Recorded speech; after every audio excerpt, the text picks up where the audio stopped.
Então, vamos começar. Queria pedir para as pessoas que estão assistindo a gente, se puderem mandar as perguntas, a gente vai tentar responder na medida do possível. E, bom, para começar, queria dar um resumo do por que a gente está aqui hoje. Hoje a gente se reuniu para falar um pouquinho da primeira parte da Assembleia Geral Extraordinária do Reino Christi, que foi concluída em Roma no dia 18 de abril. O objetivo dessa primeira parte, ela era de natureza consultiva e foi expressar os pareceres de todos sobre o rascunho do Estatuto Geral. Foi a primeira vez que a gente reuniu todos os ramos do movimento para conversar sobre um tema tão importante. E é por isso que hoje a gente está aqui, para que a gente possa transmitir a todos as conclusões, as nossas impressões. E a gente está aqui com 4 dos delegados que estavam lá, e a gente vai ter uma presença depois online do Pedro, que foi o delegado que mora no Rio de Janeiro e não pôde estar aqui hoje. Então, Amanda, Helena, Padre Clomar, Luiz, bem-vindos. Obrigado. Obrigada, boa tarde a todos.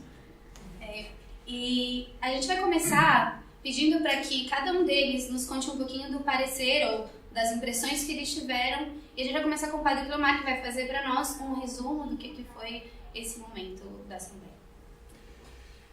Bom, muito boa noite a todos. Espero que esse momento seja um momento de luz, porque estamos em família. E no fundo, se tivesse que resumir tudo o que foi a Assembleia, eu acho que tem muito a ver com isso, com um autêntico ambiente de família, onde todos os que estávamos lá estávamos buscando aquilo que mais amamos, que é fazer o plano de Deus nas nossas vidas. Ter em conta somente que a Assembleia chega depois de um longo caminho que fizemos, cada um dos ramos com uma grande autonomia, mas também com uma grande colaboração de todos, também os leigos. E já depois desse processo de vários anos, chegamos a esse momento onde tínhamos que colocar em comum as conclusões, as visões, as maneiras de perceber o movimento. E foi muito bonito, porque vimos, e não é só de agora, mas todo o processo já tínhamos percebido isso, que no fundamental estamos muito de acordo, temos uma percepção muito uniforme do movimento, no sentido belo da palavra uniforme, porque todos tivemos um chamado concreto de Deus para uma espiritualidade, para um carisma, para uma maneira de viver a missão da igreja, e hoje podemos reconhecer que todos partilhamos isso, que todos temos isso no coração, e nesse sentido foi muito belo. Então as conclusões que vocês também podem encontrar no documento final da Assembleia, no fundo ela expressava um pouco essa consonância das pessoas que estávamos lá, representantes da Congregação dos Legionários de Cristo, das consagradas no movimento Reino Christi, dos consagrados e dos leigos, reunidos discutindo sobre a futura configuração do movimento, configuração jurídica no movimento Reino Christi, e ao final percebemos que todos queremos guardar o carisma, todos reconhecemos uma responsabilidade comum de cara a esse carisma, portanto todos temos um chamado, uma vocação comum nesse carisma, e basicamente as conclusões que tivemos é que todos pensamos que efetivamente uma federação, que é uma figura jurídica, que podemos depois explicar mais, se for o caso, ela realmente corresponde àquilo que podemos fazer nesse momento para que entre todos, legionários, consagrados, consagradas e leigos, possamos continuar custodiando o carisma, possamos continuar promovendo esse carisma para que mais e mais pessoas se encontrem com Cristo através dele, e possamos também seguir desenvolvendo a missão comum, que no fundo é o mais complexo, né? Não somos uma família carismática que só queremos partilhar uma espiritualidade, e que bonito isso, e nos reunimos uma vez por ano e conversamos tudo bonito, mas cada um depois vai e faz do seu modo, da sua maneira. Não, nós realmente estamos convencidos que Deus nos chama a trabalhar unidos na missão. E esse é o grande desafio.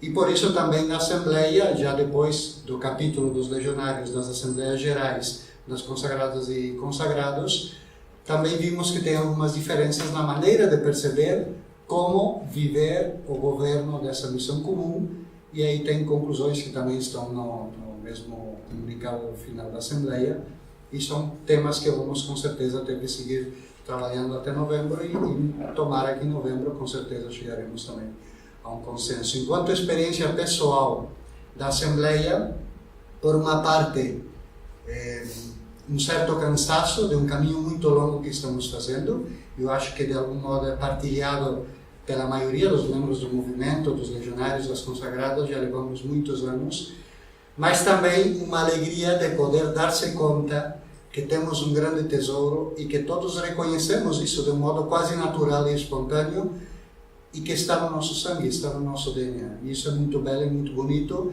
e foi por isso mesmo uma grande experiência de comunhão, de crescimento, de amadurecimento, de ter que colocar em comum posições, opiniões diferentes, e tudo isso acho que foi um trabalho maravilhoso, e o fruto, com certeza, também vamos ver a mais longo prazo. Então, mais ou menos, com isso, exponho a minha experiência, e passo aqui a palavra para a Luísa continuar.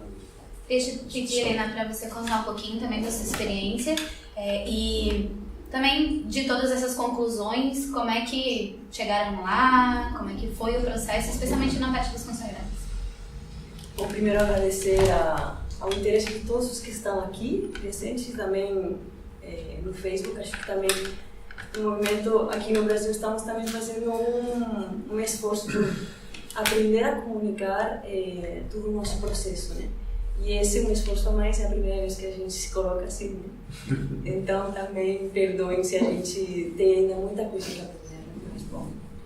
Vou falar das consagradas. A gente, antes de chegar para a Assembleia Geral, com todos os ramos, a gente tinha a Assembleia das Consagradas, que tinha primeiro um objetivo, que era dar o nosso parecer para o rascunho do Estatuto que a gente trabalhou nas Assembleias Territoriais.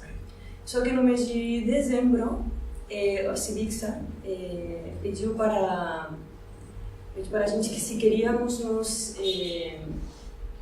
federar com os legionários de Cristo e com os consagrados, deveria ser de uma forma canônica que entrasse dentro da tutela ou desse dicastério. Então, para a gente foi uma novidade, né? Porque era, essa Assembleia ia ser para discernir-se legalmente as formas canônicas sobre a... Desculpem que vai devagar na cabeça, né? Mas sobre o dicastério, definiam a nossa forma de viver e refletiam todo o caminho que a gente fez, né? Até 2013, na nossa primeira Assembleia, a gente conseguiu definir que éramos uma Assembleia de fiéis pública, né? As consagradas. E agora, chegar a essa conclusão foi... Bom, a proposta que fez o Civixa foi como... nos chama um pouquinho a atenção, que era em dezembro, a gente vai ter a Assembleia em abril e vamos ter que voltar a entrar numa discussão, reflexão, oração sobre a nossa forma canônica dentro do movimento, né? Então, como que virou um pouquinho o foco, reenfocou a Assembleia, mas bom, bem. A Assembleia das Consagradas foi muito linda. Eu percebi que a gente tinha caminhado já numa reflexão profunda, também eu estava percebendo também um cansaço, mas a gente tem aprendido muito de como conversar, como dialogar, como chegar a consensos, como chegar a soluções conjuntas. E, na verdade, além da situação do movimento e como é a configuração canônica do todo, sim percebemos que a Sociedade de Vida Apostólica define o que a gente tem caminhado como consagradas. Então, percebemos o passo, não somente porque o movimento precisa de uma forma canônica, senão porque define. Tem dois elementos característicos a Sociedade de Vida Apostólica, que é a vida fraterna em comum, que as consagradas se reúnem para uma missão em comum, né? E achamos que esses dois elementos principais se definem o que a gente é, né? Mas também queríamos deixar muito claro, e foi escutado muito o parecer de todas as consagradas, o cuidado dos votos, né? Dos votos de pobreza, castidade e obediência. Bom, então, também nessa Assembleia estivemos falando muito do rascunho do Estatuto, e tínhamos algumas preocupações, que era o lugar do leigo dentro do movimento e como, se o movimento fica sob a tutela de castério dos consagrados, como a parte mais laical ia se desenvolver. Essa era a preocupação um pouquinho das consagradas, né? Então, a nossa intuição era sobre a organização do movimento, que seria muito bom que a federação fosse mais forte e que fosse que gerasse obras, e assim. Essa era um pouco a nossa visão. Então, no momento de chegar à Assembleia Geral, teve momentos de perplexidade no começo, porque os legionários mostraram como tinham chegado às suas conclusões, e o primeiro que mostraram é que a parte da proposta do Gascunha, eles rejeitavam e faziam uma proposta nova. E aí, para as consagradas e consagrados, eu acho que foi difícil de compreender o porquê, né? E então, para mim, na verdade, foi um desafio muito bom de encontro para ir compreendendo o que está no coração do irmão, do legionário, o que tem um leigo, o que tem uma consagrada. Era a primeira vez que a gente sentava para falar do que é nosso e como vamos nos organizar, né? Depois de um longo processo de o que é cada ramo para o movimento, mas agora estávamos falando já do todo. E acho que não foi fácil, mas acho que foi necessário poder sentar a falar e ver que tem coisas que não estamos vendo da mesma forma, mas que no coração sim que tem coisas que são muito fortes, essenciais, que queremos caminhar juntos. E na forma de organizar, acho que sou mais superficial, não superficial, mas que a gente vai encontrar os caminhos, porque a gente tem uma coisa tão forte que nos une, que vale a pena. Mas isso, como foi uma assembleia mais consultiva, dá tempo para agora poder continuar refletindo, orando e vendo o que Deus quer. Muito bem. Amanda ou Luiz? As damas primeiro. Sempre. Bom, boa noite a todos também. Obrigada pela presença de todo mundo. Numa sexta-feira à noite, né? Só pelo movimento, por Jesus mesmo. Para mim foi uma experiência incrível, no sentido de estar em família mesmo, de fazer parte dessa primeira assembleia que realmente uniu todos os ramos. E pessoalmente falando, o que mais ficou no meu coração foi essa definição um pouco mais concreta de que o leigo ele é corresponsável pela vocação e pelo carisma dentro do movimento. E acho que a gente já tinha um pouco isso de cabe a mim, depende de mim, mas nunca foi falado tão claro e tão fortemente essa corresponsabilidade de cada um dos ramos e que a gente precisava e precisa de todos para formar essa família. Então, viver isso e sentir isso concretamente, também pela primeira vez a gente falou claramente dessa corresponsabilidade.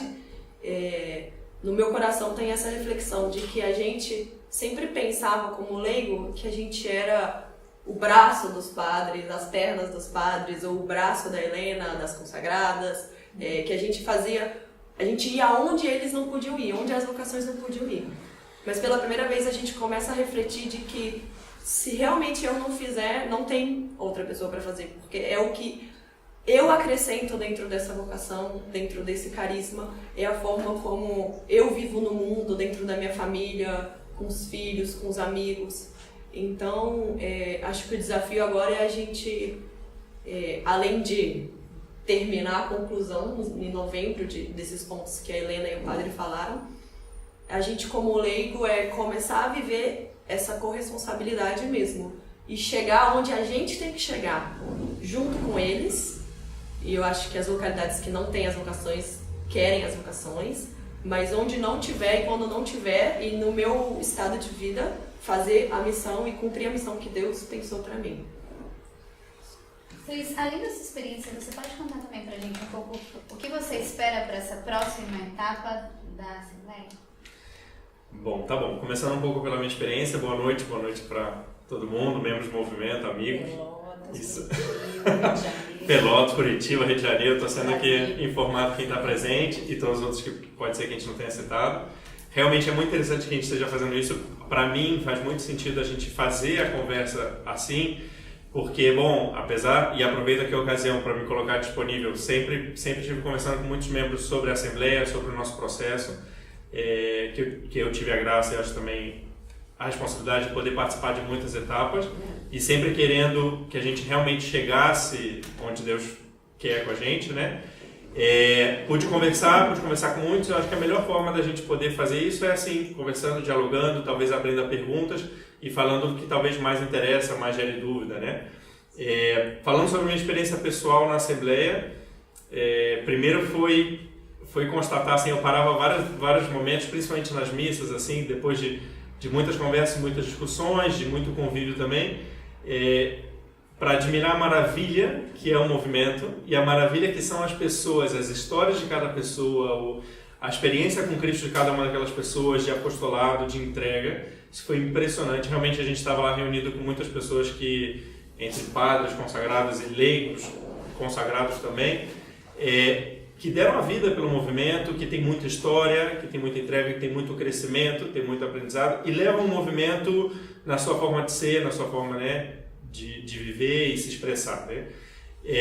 Depois eu passei por todos, acho que expressaram muito bem aqui, a gente passou por muitos momentos lá, onde tanto os padres, os consagrados vinham de um processo, e os leigos também. Inclusive os leigos, o processo dos leigos é inserido como primeira etapa do processo de discernimento comum. Então, de fato, vem recolher dos leigos o que é o movimento, e a gente fez todo o nosso processo, que, por assim dizer, preparou um pouco o terreno ou as bases para a discussão comum, aproveitando, né, como o padre falou também, muito bem integrado entre todos os governos gerais, né?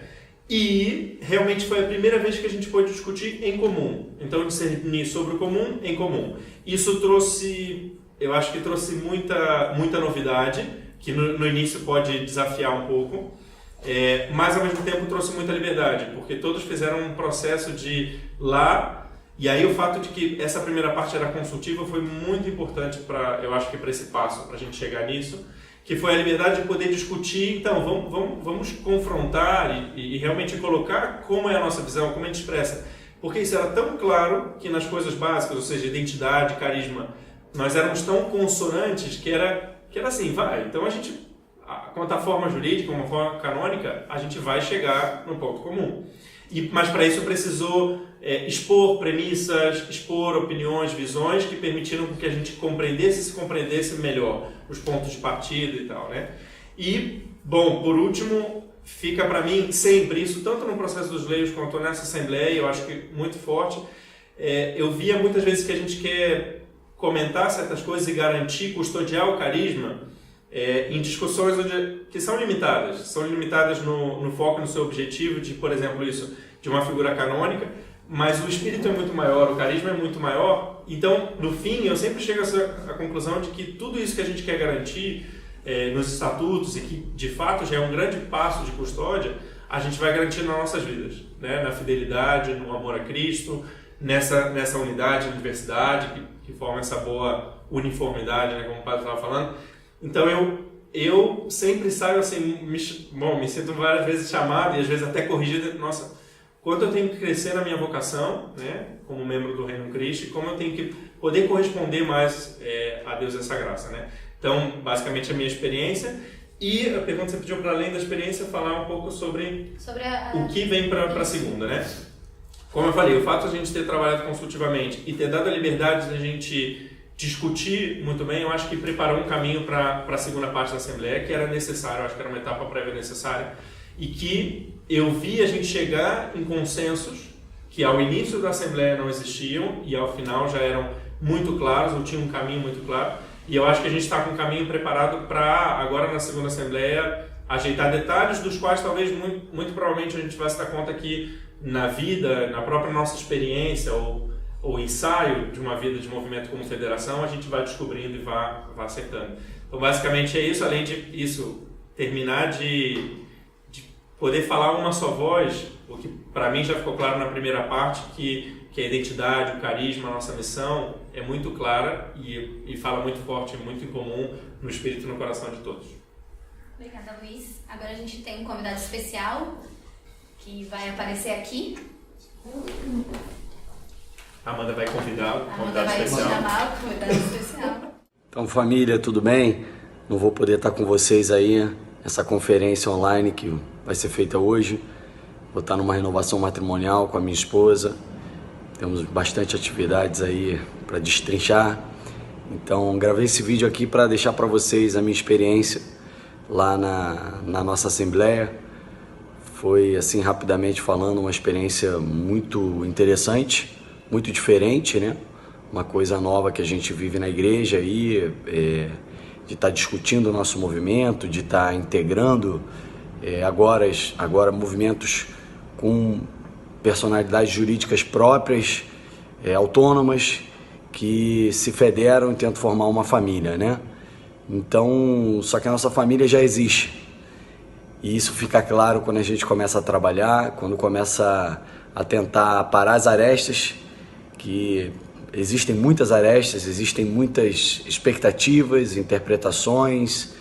Então, tudo isso fez parte dessa assembleia para mim, né? Entender isso, compreender, aceitar e toda essa dificuldade que é realmente como no matrimônio, como em qualquer família, onde as pessoas são independentes, mas querem caminhar juntas. E aí o senso de família grita forte e a gente vê o quanto as pessoas se esforçam para chegar a essa unidade, para chegar a esse consenso. E isso também foi para mim motivo de testemunho. Talvez a gente vai falar de algumas coisas aqui, seja quando a gente fala da federação, por exemplo, a Helena falou do Civics, qualquer coisa que a gente falar que vocês não façam ideia, perguntem, porque assim, talvez a gente vai falar de coisas, de termos, de ideias que estão, ou que a gente que teve muito inserido estava, mas qualquer coisa que vocês não entenderem, vocês perguntem. E talvez para responder também algumas perguntas ou comentar algumas coisas da Assembleia, vai ser necessário a gente dar algum preâmbulo para contextualizar, né? Exatamente, então a gente pode começar explicando o que é a Civixa. Se quiser eu comento, Só o nome, já que eu provoquei. para que serve? Bom, é que O dentro que tem a da igreja ver? tem vários dicastérios, né? Que é um grupo de pessoas que trabalham para vários temas. Tem o Civixa, que é um dicastério dedicado à vida consagrada. E aí a cabeça desse dicastério é o Monsenhor Carvalho, que está também acompanhando todo o nosso processo. Então, basicamente isso, que sempre foi o dicastério na igreja que acompanhou a legião e, consequentemente, o movimento, que também, canonicamente, sempre teve atrelado. Então, isso é importante a gente saber que quem sempre acompanhou foi quem teve acompanhando a gente também nesse processo. E, recentemente, quem acompanhou um pouco teve, né, logo antes da Assembleia, algumas designações, né, ou diretrizes desse dicastério para facilitar o nosso processo de possível federação, né, que foi um pouco o que a Helena comentou. Bom, então agora a gente vai passar para a nossa rodada de perguntas. E uma primeira pergunta vem aqui falar sobre o governo compartilhado. Antes eu só queria contextualizar, né, que a gente lembrar, no caso, que a nossa Assembleia começou lá em abril e vai terminar em novembro. Então é a mesma Assembleia, só para a gente ter essa noção que não teve uma Assembleia e vai ter outra Assembleia depois. Sim, é a mesma Assembleia que continua na mesma reflexão. Então, vamos partir dessa primeira parte. E aí, eu queria fazer essa pergunta para o Padre Cleomar. Padre Cleomar, fazia uma proposta de governo compartilhado e como seria isso? Então, o tema do governo é o tema menos importante,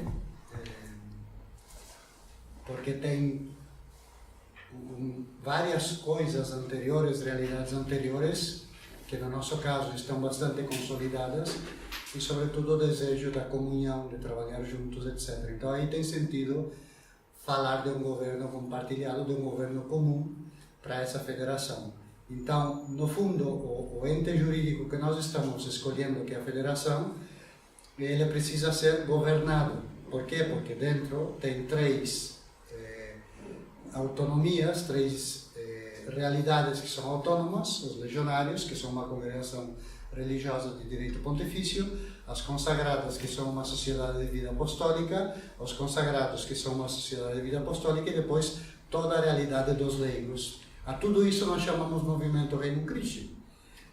Então, como vamos fazer se essas três realidades que estão aí têm um governo próprio, tomam decisões próprias, de fato uma das grandes impressões que eu tive no capítulo nosso que precedeu a Assembleia Geral, que é a reunião, digamos, constituinte de uma congregação religiosa, onde se pode legislar, decidir, etc., sobre coisas importantes da vida da congregação, foi entender que efetivamente eu estava num lugar onde tinha uma responsabilidade muito grande, que se podiam decidir coisas, se podiam determinar coisas que de algum modo afetariam o futuro da congregação religiosa e, por ser parte de um movimento, também do movimento. Então, como vai ser o governo? Ainda é um tema que está em discussão, não é um tema definido. Queremos que, de algum modo, essa federação ajude a conservar o carisma e a trabalhar juntos. Então, para isso, temos que ter uma estrutura. No caso, os legionários, no fundo, propomos uma estrutura suave de governo, né? Ainda está em discussão exatamente como fazer, sendo que, talvez, na opinião das consagradas, dos consagrados, inclusive dos leigos, se estava pensando mais numa federação mais centralizada, com um governo mais forte, etc. Mas, no fundo, o importante desse governo é que ele nos ajude de verdade a continuar vivendo essa missão comum. Quer dizer, essa realidade que conhecemos do movimento nas localidades, onde todos buscamos trabalhar juntos, em harmonia, com uma grande comunhão, com espírito de família, isso nós queremos conservar de um modo claríssimo, e nisso, graças a Deus, todos estávamos de acordo de modo muito unânime. Mas é verdade que para fazer isso rodar e acontecer, ainda tem várias discussões. O mesmo tema das obras é um tema difícil, complicado, porque nesse momento consagrados, consagradas e legionários somos um tipo de matrimônio que tem o futuro por 40 anos hipotecado, né? Temos elementos nas obras que são muito difíceis de separar, mas efetivamente o caminho dos próximos anos vai ser ir discernindo, distinguindo e entendendo como fazer isso, né? Então, mais ou menos, esse governo compartilhado vai ser um esforço para seguir caminhando juntos, para poder governar toda a realidade do movimento, das obras, etc., de modo conjunto, sem perder a unidade, sem perder a força evangelizadora, etc., e tem muitos desafios nisso. Não sei se querem completar com algo. Eu gostaria de contextualizar um pouquinho, porque talvez tem pessoas que não conhecem toda a nossa história sobre o governo, né? Então, para entender um pouquinho como estamos nos organizando agora, no começo, quem governava toda a atividade apostólica e a vida interna também de consagradas e consagrados eram os legionários. Quando aconteceu toda a nossa história com o fundador, que a gente foi acompanhada pelo cardeal de Paolis, pela intervenção do Papa primeiro, o cardeal de Paolis, que agora faz descanso, né? Ele falou para as consagradas e consagrados que era muito importante e prática, ou praxis da igreja, que cada grupo de consagrados tivesse o seu governo. Então, é uma pensão que estamos fazendo todos. E que tivéssemos a nossa independência em decisões sobre a nossa vida consagrada. Então, a gente faz mais ou menos 5 anos e meio, mais ou menos, desde 2012, quase são 8 anos, que temos o nosso governo próprio. Então, assim como para os legionários, o tema da autonomia é algo muito forte, consolidado, compreendido. As consagradas estamos passando de um momento de muita dependência para um momento de autonomia e de ir compreendendo como que esse governo governa a vida interna e como se relaciona com o outro governo para caminhar juntos. Então, por isso, às vezes acontece que tem um pouquinho de dificuldade para compreender a realidade, porque o nosso momento histórico é de muita mudança, né? E precisa de muita conversa, de erros, de aprender, muito aprendizado, e se precisa de muita oração, vamos partir de muito discernimento também. Obrigada. Bom, Luiz, uma pergunta boa para você. Eita. Como fica, então, o leigo nisso tudo? Como fica o leigo nisso tudo? Bom, então, primeiro é importante que fica, porque a gente está em um movimento, né, assim, sem a gente não é um movimento. Eu acho que disso nós somos muito conscientes e foi claro que todos os ramos do movimento são muito conscientes disso. Inclusive, era interessante ver que as visões poderiam ser de formas distintas de como garantir que os membros estejam cada vez mais ali, os membros leigos, mas que os membros têm que estar e que isso é parte fundamental, é claríssimo. Agora, nessa questão toda, primeiro, talvez se hoje a gente se aproxima do modo canônico de federação, em boa parte é por conta da necessidade de incluir o leigo, respeitando e mantendo o que já são os legionários e as consagradas e os consagrados, né? Então, também para entender um pouco como a gente chega, talvez, nessa figura jurídica, é que na hora que você analisa tudo e tal, se você quer realmente que os leigos estejam dentro e que os leigos tenham alguma possibilidade de participar conjuntamente na condução desse corpo, desse todo, aí entra a federação, né?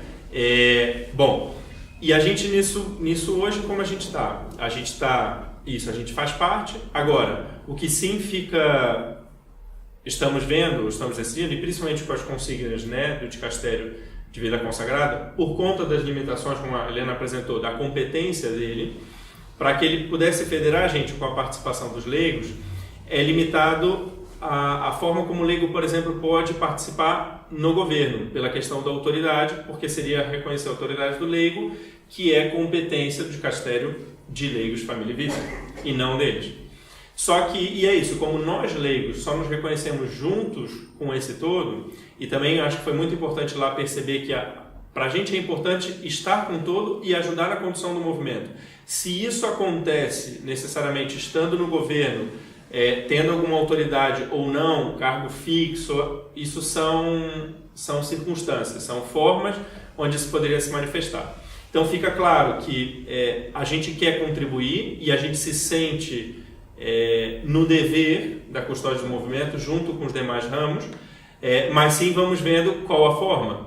E fica muito claro que todos os ramos desejam a consulta em determinados níveis aos membros do movimento, aos leigos, a participação ativa. Na verdade, acho que é muito claro que para todos, na atividade apostólica, aí é sempre determinante, principalmente na localidade. Eu acho que isso também ficou muito claro entre todos, que na localidade, por exemplo, o papel do leigo é muito importante, porque nós leigos também reconhecemos que a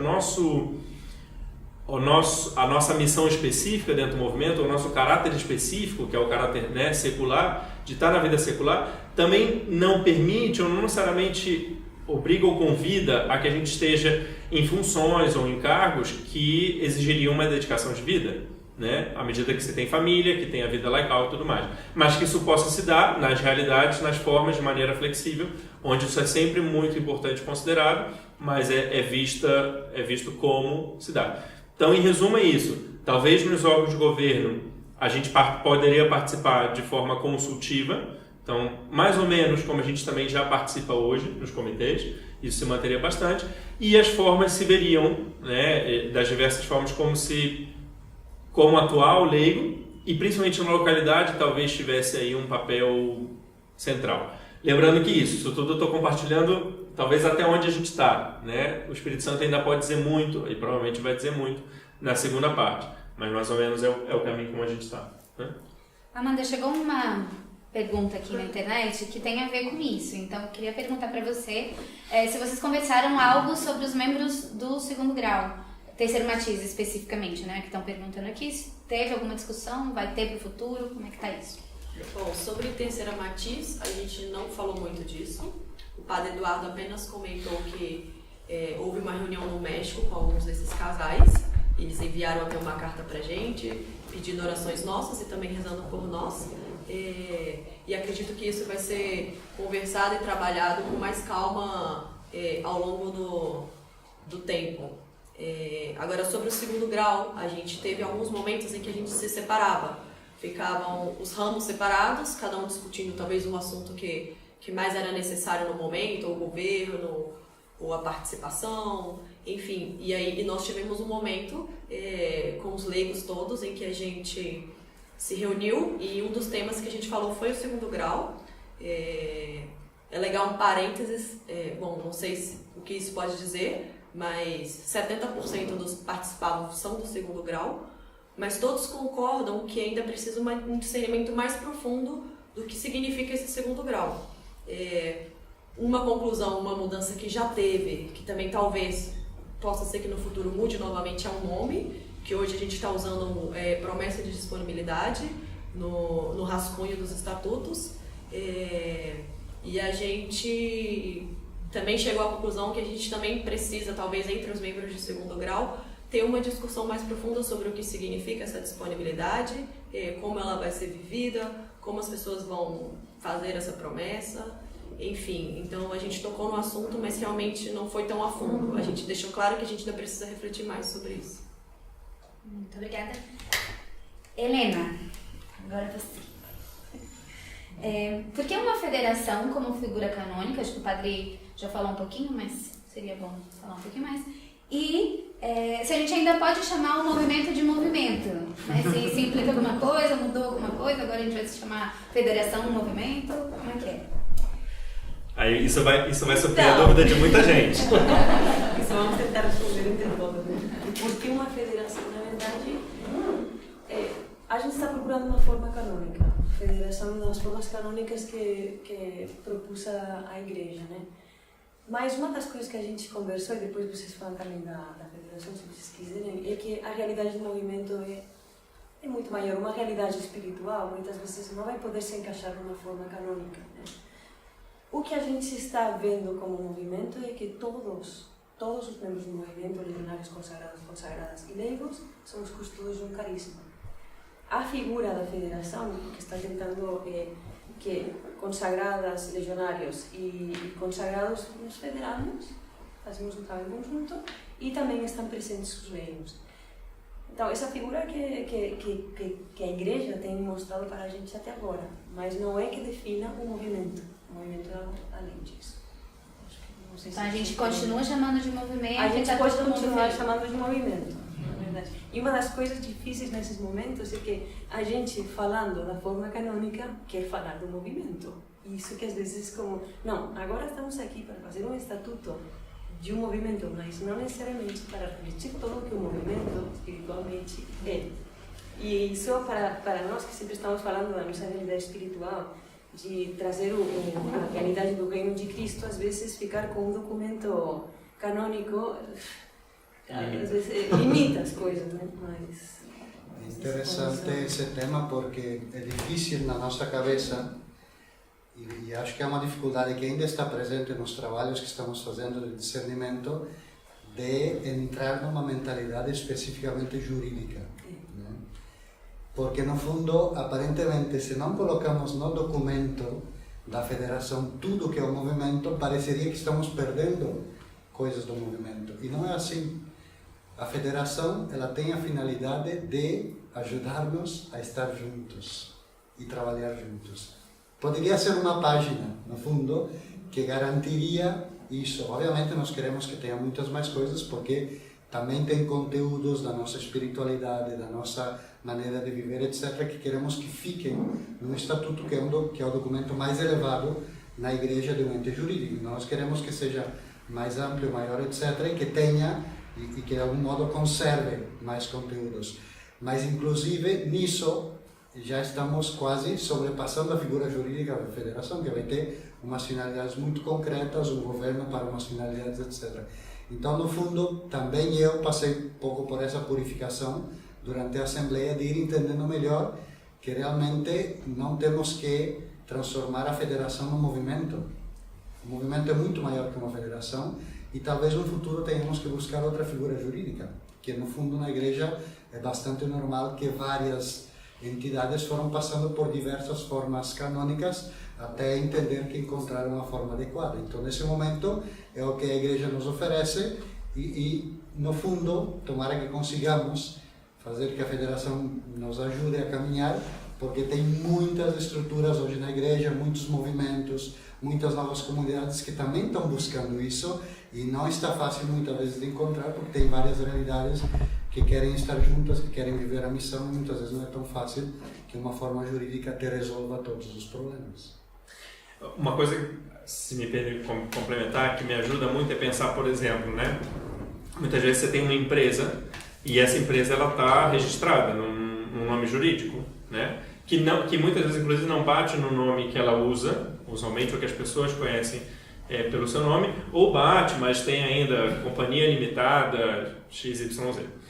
E, fora isso, dentro de um documento, de um contrato, o documento que realmente represente juridicamente o que aquela empresa é, fora isso tem a cultura da empresa, tem o que a empresa faz, o que a empresa produz, e esse documento nunca vai conseguir conter ou encerrar isso, né? Então me ajuda muito a pensar, por exemplo, nisso. E é isso, dentro uma empresa também, por mais que alguém pense, inclusive, uma empresa, na hora que ele chega no direito, ele tem que enquadrar aquilo no que existe. E aí entra então um pouco também o que o padre está falando. Existe o que também é o direito canônico hoje, que também pode passar por revisão, já teve algumas, e que a gente vê também algumas limitações nisso, talvez para representar a nossa realidade, mas a gente busca aquilo que chega mais próximo de representar e talvez resguarda os princípios mais importantes, como a unidade, como uma atividade apostólica, né, comum, enfim. Então, é um pouco da alimentação que a gente passa, mas eu acho que essa imagem ajuda a entender de não só essa questão de que vai além, mas também não se desconecta, porque também representa e também assegura uma série de coisas, mas tem a limitação da letra, tem a limitação do direito canônico, tem a limitação de um direito diante de tempos e lugares, que eu acho que é também uma limitação que a gente sempre vai ter. Amanda tá quietinha, então a pergunta vai para Amanda. A Helena falou que no começo teve um momento de perplexidade. O padre falou que algumas pessoas têm visões diferentes, então na Assembleia a gente teve algum momento de tensão, assim, como é que foi e como é que se solucionou isso, se é que se solucionou, né? Quase. Bom, acho que eu vou pegar um gancho do que o Pedro falou no vídeo, para mostrar como a participação foi importante. Eu acho que todos somos diferentes e na vocação de cada um também existem essas diferenças, percepções, vivências, experiências de vida. Então, as diferenças óbvias existem e existiram e a gente percebeu muito no começo. E muito bonito ver como o Espírito Santo também vai levando tudo e no final parece que já tudo que aconteceu no começo já mudou muita coisa, assim, em 10 dias, em uma semana, né? Mas, então, acho que alguns temas a gente ainda não tem total 100% de decisão, né? Todo mundo vota 100% no tema. Mas acho que também por isso a Assembleia foi consultiva, para que haja esse processo de reflexão, purificação, como disse o padre, enfim, para que em novembro, talvez mais com o coração um pouco mais calmo, a gente possa também tomar essas decisões. Mas tema do governo, tema das obras, até entre os leigos mesmo no começo, o Luiz falava da federação, da nossa participação, a Helena comentou um pouco da preocupação, e essa preocupação também tinha no nosso coração, de que essa caixinha que a gente estava tentando colocar o movimento, não cabia tanto amor e a participação dos leigos e o que cada leigo já fez, e a gente tinha leigos lá que fundaram o movimento em outros países, e eles para eles, enfim, não refletia tanto aquilo que eles sentiam, talvez, mas eu acho que a nossa grande reflexão e a paz que traz para o coração de cada um é ver que realmente a federação ela é talvez o começo do movimento, uma parte do movimento, um pedaço do movimento. E essas experiências, essa vivência de cada um, elas somam e agregam. Então acho que o mais bonito foi isso, ver cada um também cedendo um pouquinho, respeitando o outro, rezando. Às vezes eu via gente, eu vou ali na capela para tentar entender o que o padre está dizendo, vou ali para tentar entender o que a minha irmã está querendo dizer, a consagrada, ou enfim, então isso, ou o próprio leigo, exatamente. Então isso acho que foi o mais bonito. E o clima final da Assembleia foi sensacional, assim, eu acho que não tinha dúvida de que a oração, o acolhimento, escutar, aprender do outro fez a gente chegar no caminho que, nossa, talvez no começo a gente nem esperasse que chegaria nele. E no final foi incrível, assim, a forma como Deus conduziu mesmo. Obrigada, Madame. Eu queria colocar aqui também como dois momentos que achei que foram muito importantes. E antes disso é que a gente, quando chega nessa Assembleia, não é que somos um grupo de pessoas que receberam um carisma e vamos começar com um carisma, né? Sino que passamos por momentos de muitas dúvidas, de muitas perdas de irmãos, de feridas, de dores, de pessoas também do movimento leigos que têm saído por realmente ter sofrido muito, né? Então, acho que teve primeiro momento que eu acho que foi um momento muito importante, que foi quando o padre Eduardo leu o seu informe, né? E a mim, pessoalmente, me ajudou muito para ver como ele e o Comitê Geral têm trabalhado para ajudar a comunhão. E isso gerou muita gratidão nos nossos corações, até que a gente tem um aplauso que não parava, né? Como que reconhecemos que no momento da dor e da nossa história, ele, os seus conselheiros, Glória, as suas conselheiras, Jorge, os seus conselheiros, né? E os leigos também pegaram e caminharam juntos, né? Então isso foi um momento muito importante. E outro momento, depois de todos esses dias de assembleia, foi um momento onde a Comissão da Reconciliação e Perdão fez uma proposta de um texto para a gente ler juntos e se abriu a conversa, né? E aí saíram muitas das coisas que estavam nos nossos corações, né?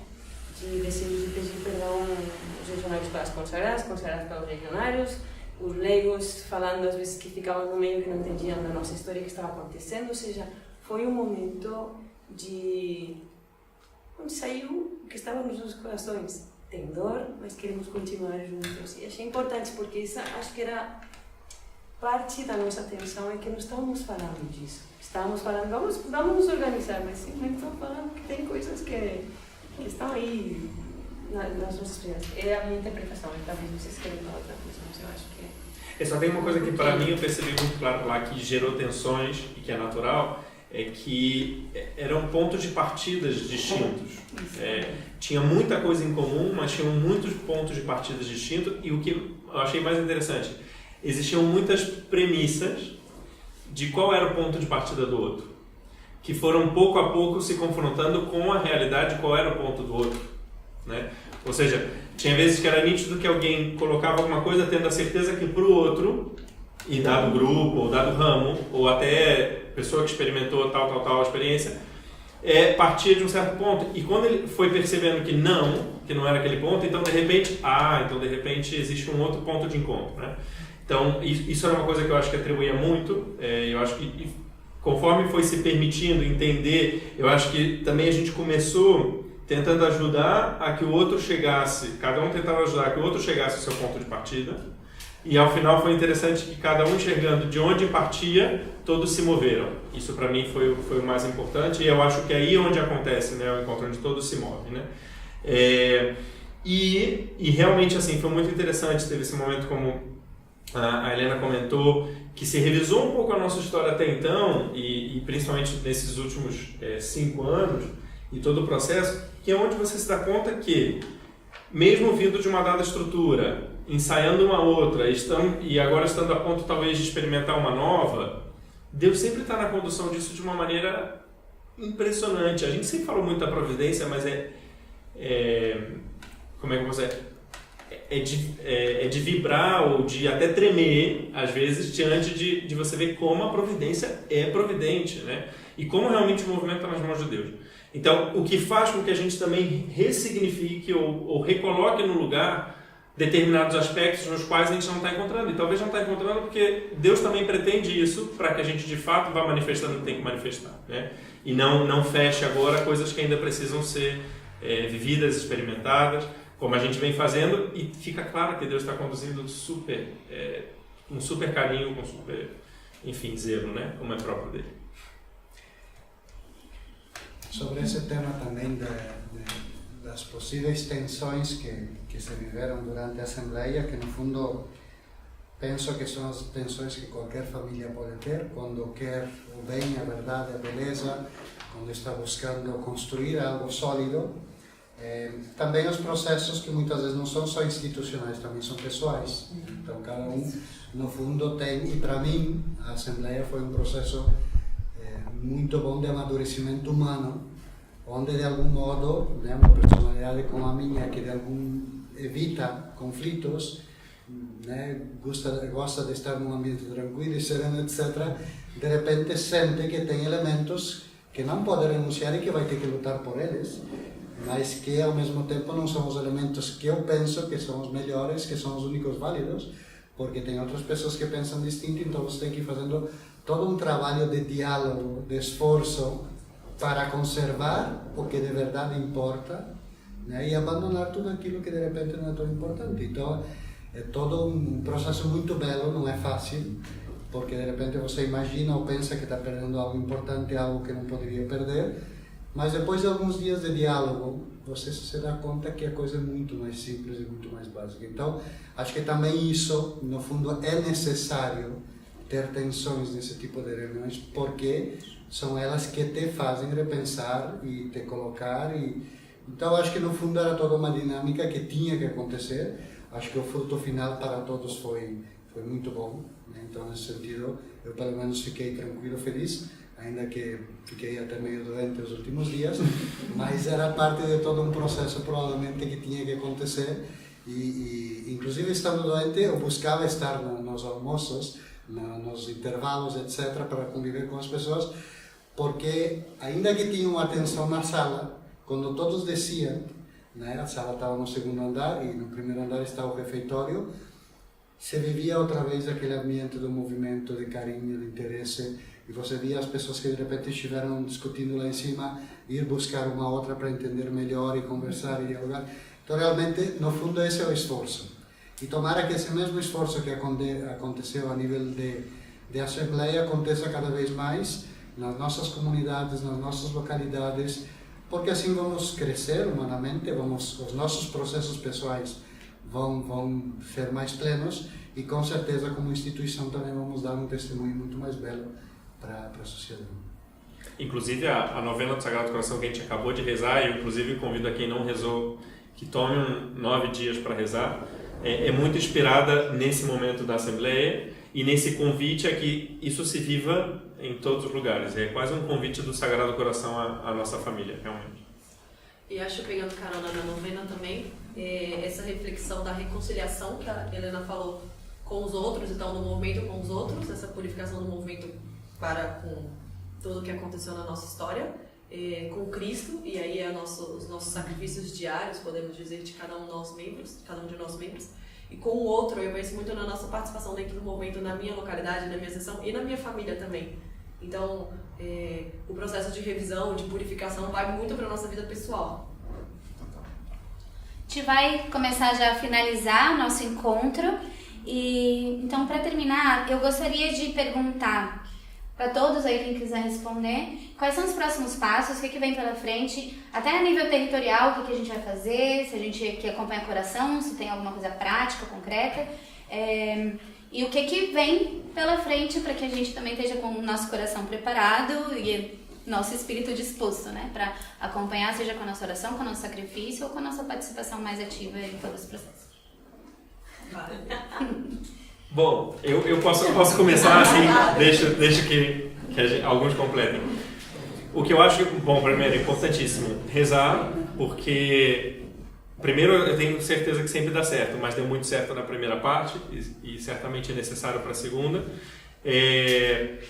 Por outra parte, isso a gente está atento, primeiro, seguir vivendo a vida do movimento, porque no fim a gente hoje, já com um processo já vivido, já temos consolidado o que a gente precisa para seguir vivendo e aos poucos a gente vai muito provavelmente ter uma certa abertura para que a gente continue tentando, ensaiando algumas novas formas de viver, ou mais do que viver, de coordenar ou conduzir essa vida do movimento, que pelos próximos anos vai ser muito parecida. Era o que a gente chegava à conclusão, inclusive quando a gente olhava lá, quando fazia análise dos territórios, como vivem, como não vivem, como cada território, por exemplo, viveu o esquema de colaboração, que é a forma como hoje a gente conduz o movimento de forma conjunta. Então, basicamente, realmente não muda muito e é só ir permitir e acompanhando alguma coisa que faça, mas principalmente ser fiel à vocação de membro do Reino Christi, que cada um tem chamado no coração, que cada um tem para si e que acontece no dia a dia, acontece na vida e que Deus está chamando muito, assim, esse nosso processo mostra, além de tudo isso que a gente renovou, que Deus continuou chamando, independente da gente, através da gente e apesar da gente, né? Então, Ele continua chamando, Ele continua dando as graças, a gente precisa continuar correspondendo, né? Com ânimo, com amor. Então, eu acho sinceramente, para a segunda parte e para a vida daqui para frente, é um pouco isso que a gente precisa. Helena? Eu acho que nesse tempo, eu vejo que é um tempo de desafio e oportunidade. E eu sim convidaria a todos a ficar por dentro de todo o processo, né? Porque o que eu às vezes percebo é que quem está indo está lendo tudo, temos o mesmo processo que todos os outros. E é um momento muito especial, onde a gente vai começar a colocar algumas coisas já como fundamentos, tá? Para construir o edifício, né, do movimento Reino de Cristo. Então, ficar por dentro, para ficar por dentro como? Obviamente com oração, o que Deus pede para cada um de nós, mas oração também em comunidade e também diálogo. Temos que continuar aprendendo como movimento a dialogar, a encontrar posturas diferentes, a entender o que pensa o outro, a visão do outro e a tentar chegar a consensos, que às vezes o outro pensa isso, eu penso isso. Não, mas a gente tem que tomar uma decisão conjunta, então como que vamos fazer, né? E isso, que foi você, padre, que falou de formação humana. Isso é formação humana, é saber dialogar e saber trabalhar. Em todos os lugares fazem isso, mas como movimento ainda mais. Alguém mais? Gostaria de falar alguma coisa? Bom, eu acho que eu posso falar para minha família mais de leigos, né? Para mim tem sido realmente esse renovar o dom. Eu volto muito ao meu primeiro amor, o meu primeiro chamado ao Reino Cristo. E quem não fez ainda essa reflexão, eu faço esse convite. Por que a gente se incorporou, se aderiu, por que eu estou nesse apostolado, buscar a essência da nossa vocação, essa missão.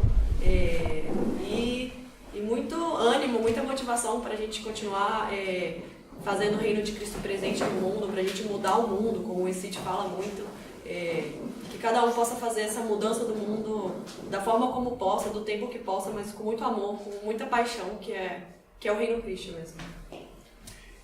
Eu só diria que estive de penetra numa das sessões dos leigos, né? Me deixaram entrar. Convidamos. Mas afinal foi o único que estava lá que não era leigo, né? Ficou feliz. E fiquei muito feliz porque todos, unanimemente, queriam renovar o chamado a dizer por que eu estou no movimento, para mudar o mundo.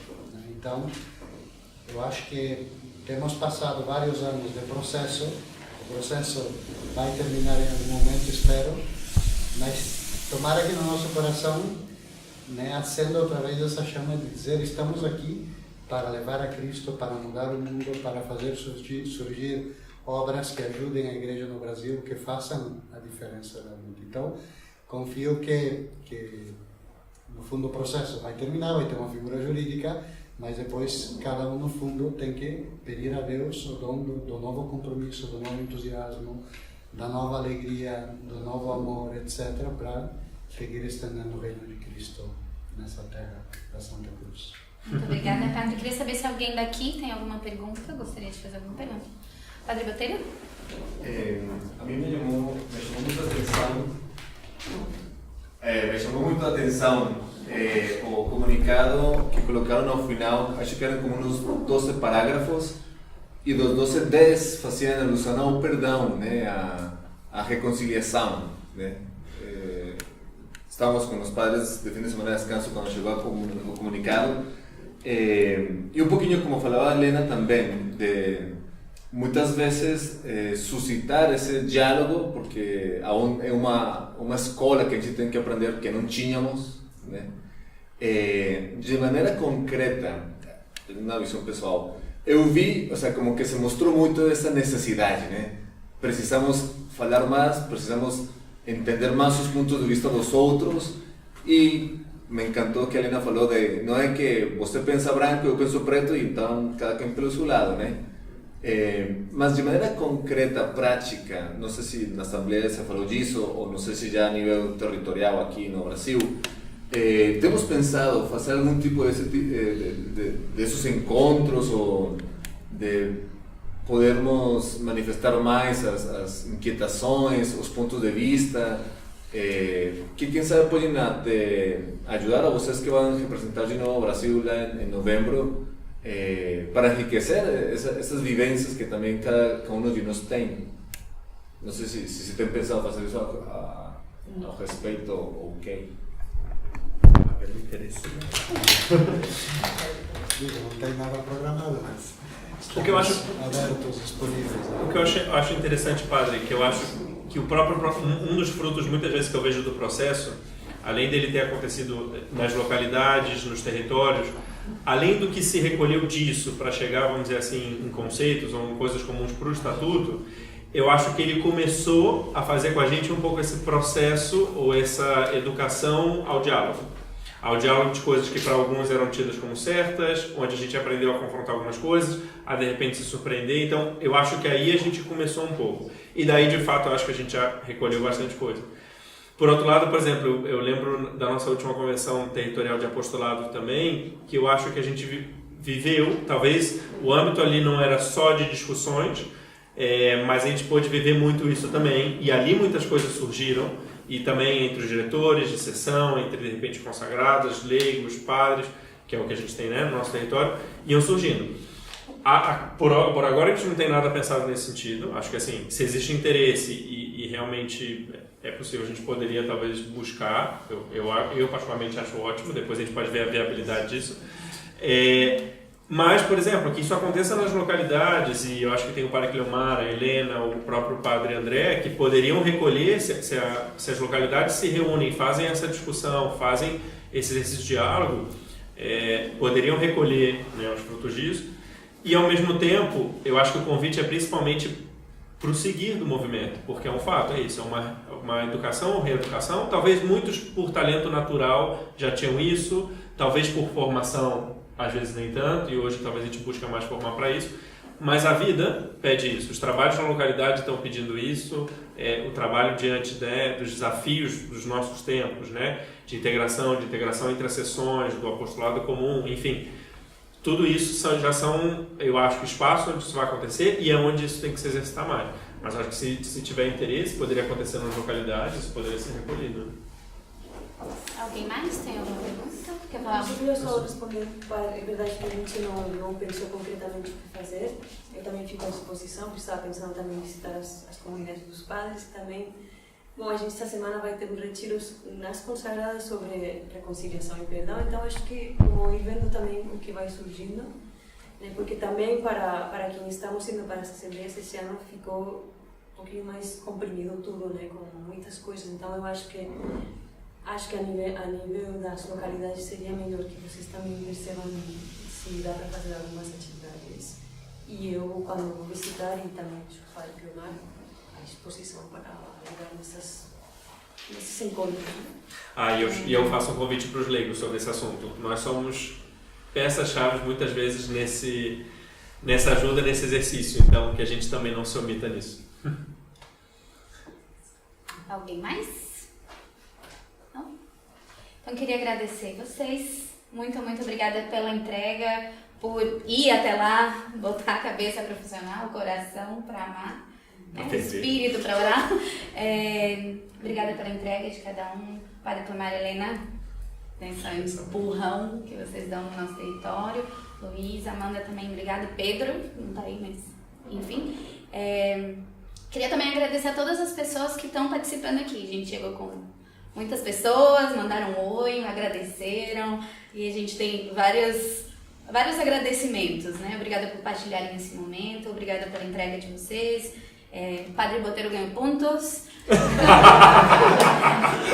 E a gente quer dar parabéns também para Desirê de Curitiba, que pediram pra gente dar parabéns pra ela, que ela tá assistindo. Não sei se é aniversário, o que é, mas enfim, vou comprometer todo mundo a rezar uma memória. Parabéns, Desirê, por você, Desirê. Obrigada a todos. Acho que a gente finaliza aqui a nossa transmissão. Não sei se alguém quer falar alguma coisa. É isso. Eu falo uma coisa pra galera responder aí. Cristo Rei Nosso, venha a nossa Rei. Obrigado.